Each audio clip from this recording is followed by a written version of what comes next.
గుంటూరులో నిర్వహించిన అమరావతి చిత్రకళా కాలనీ ప్రారంభోత్సవం ఆద్యంతం వివాదాలకు నిలయంగా మారింది. ఉదయం జనసేన టీడీపీ నేతల మధ్య తోపులాట జరిగింది. మధ్యాహ్నం సాక్షాత్తు వెంకటేశ్వర స్వామి ప్రతిమలకు అవమానం జరిగింది.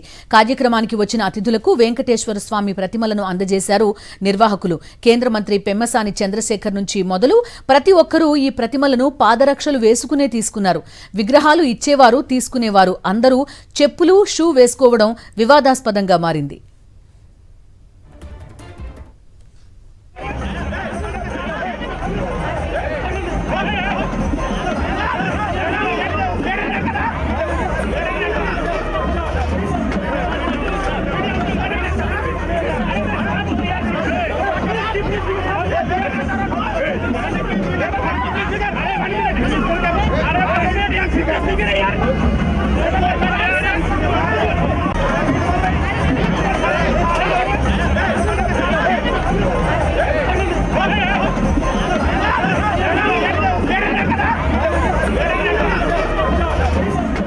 అంతకుముందు ఇదే ప్రారంభోత్సవంలో గొడవ జరిగింది. స్టాల్స్ ని తిలకించడానికి వస్తున్న మంత్రి దుర్గేష్ ను రఘురామకృష్ణరాజు గన్మెన్ అడ్డుకున్నారు.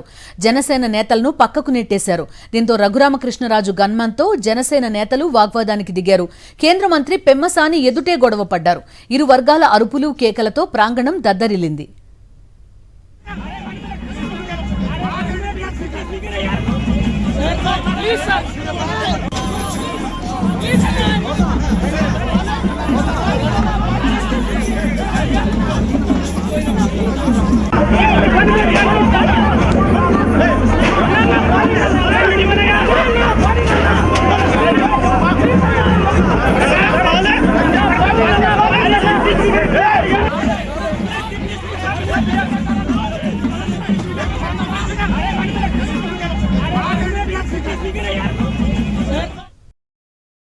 మరిన్ని అప్డేట్స్ కోసం ఛానల్ ను సబ్స్క్రైబ్ చేయండి. నోటిఫికేషన్స్ కోసం బెల్ ఐకాన్ పై క్లిక్ చేయండి.